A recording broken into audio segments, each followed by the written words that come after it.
Gonna be one of those videos where it's a couple of stories in one, but the big thing we are going to be talking about is the 1867 group and what they tweeted last night.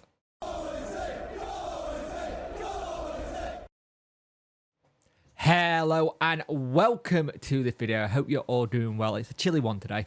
It's not very warm at all. Please like, share and subscribe to the channel. I much appreciate it. Liking helps the algorithm, sharing gets in front of people's faces, and subscribing lets me know you like the channel. Hit that notification bell to let you know when video go live. So last night, the 1867 group, if you're not aware of them, they are the group that are on Twitter who have been trying to get things done. They started with the tennis ball thing. They've rethought the plan and they seem like they're a little bit more organised this time. And it's interesting to see what happens here. Now, they are very critical of the ownership of Dale von Chancer. I think we all are. And they kind of made it very clear. But last night, they tweeted, basically turning around that Chancery has met with interested consortiums who wanting to buy the club. Now, remember, this is from them. They've not said who their source is. They've not said who the people are. Kind of thing. And apparently Chancery blocking the sale. Now, I saw a lot of people last night say, am I doing a video on this? I did a short on it.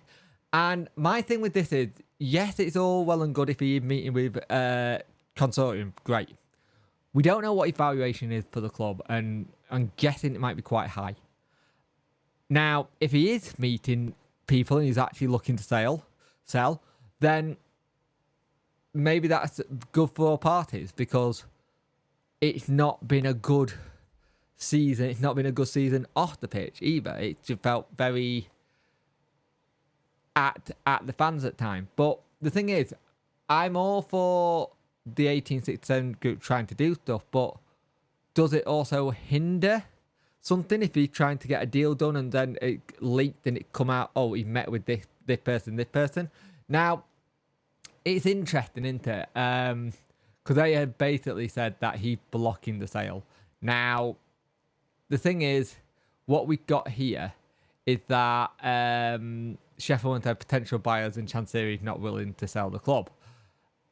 Now, it'll be interesting to see what happens next. I will be very interested to see as well if there is a statement by Chancery, because this comes on to what my next topic of this video is. And that is, Chancery is in the UK. He was at the Birmingham game, and Danny Rule are about to sit down and properly talk about what he wants to do. Kind of thing. And he basically said everyone knows his big out plan, including Chancery. There's plenty to discuss for Rule and Chancery. One being the head of recruitment. One being looking at January transfer windows. And he said that there's a good communication, even if it's been digitally. He said, I'm still in contact with the chairman. It's important, he told Start, we have a good relationship, good communication. It doesn't matter whether it's here or not. We have meetings on Zoom. He's not here, where he is in person. I think everyone in the club knows what I want to do and what I want to do with the club. I have a vision, a big goal with this club at the moment. Though it's about taking points, we all know this. We'll see. The fact that Chancery is in the country is good, because they can sit down and nail some actual proper talks in person about what he wants to get, what can he get in the window, how can he improve it. Now, I know there's going to be people going, oh, Chancery's not going to bend out, so I don't see how he's going to do it. And until Chancery's gone, I can't see him doing anything. I understand that statement. I do. I get it. It's very difficult. Think of it from a person who does fan content. This is very difficult to talk about your club at the minute in a good way, because it's not good. It's horrible at times. It's very difficult to talk about this club when it's going like this. But again, I'm not a content creator that's gonna record when things are going good but then not record when things are going bad, because that's not how football works. That's not how this fan channel works. This is done in a way of going, hey, we report the good, the bad and the ugly, and we've had all that this season. And I think for me, going forward, we need to have stability. again, we need to have that stability and just being able to keep that stability going. I think it was crucial when we had Darren Moore to have those couple of seasons of stability and know what was going on. And I think it's crucial to have this with Danny going forward. The problem is the stability comes at what can the chairman do as into stability, because he's the one thing that makes us a little bit unstable at times. So it'll be interesting to see what happens there. And also, Danny Rule has said that his coaching staff looks like it's all done now for the time being. The fourth and final arrival came in. Rob Lee has kept his head of sports science. So it's interesting. Rolls opted to include long-serving coach Neil Thompson in the senior level, which is leaving a space for under 21 coach to be filled, with Tomo now being full-time 13 coach. So you've got to think we'll be probably looking at another coach for the under 21s, and we'll be looking at possibly something like that. It's interesting.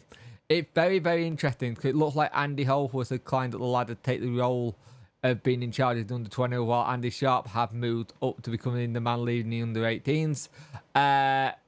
And Nicky Weaver have been interim 13 goalkeeper, now back to the academy. It's interesting. Apparently, Danny did miss out on a couple of appointments, but he got his staff in and who he wants in now. And now we've just got to see what happens. But remember, it's very interesting that he said for now. He'll probably always be looking at trying to get someone in, whatever the weather, to try and improve them in the back room and on the pitch. I think it'll be interesting to see when they go in terms of coaching staff. And you look at what we're doing now. You actually look at the coaching level of stuff we've got now. The drone going in the sky. We've got cameras all over the place, recording everyone's movements. You've got lads working with iPads. It's the most sophisticated setup I've seen for Wednesday in a very, very long time. I don't think we've seen this level of tech and analysing kind of thing. I think it's something we've just not seen for a while. And the fact that we're starting to do it is good. The fact that we've got like a lot of data looking stuff. Like, one of the things I want to say is, like, if you actually look at the weekend, and I know people are going to go, data means nothing if we're not getting 3 points, which, again, you are right. But he's a data-driven manager, like a lot of them are. But if you're looking at what Danny Rule did at the weekend, yeah, we've lost nearly every game under him. But teams with the highest XG in the Championship this weekend, Leicester City had 2.94, and Coventry had 2.91. Sheffield Wednesday have 1.99. So it's interesting. So it'll be interesting to see what happens in the next couple of weeks. We're all getting very close to the Christmas running period. It's going to be interesting to see if we can make a run together and try and stay up. And it'd be interesting to see what he's going to do in January, because there's a lot of things that could be really interesting if he's allowed to bring players in. And I think Chansiri got to allow him to bring players in. He got to give him the ability to get his people he wants in to work with. But let me know what you think about this video. It's one of those videos where it's all in one, a bit of everything. And I will see you in the next one.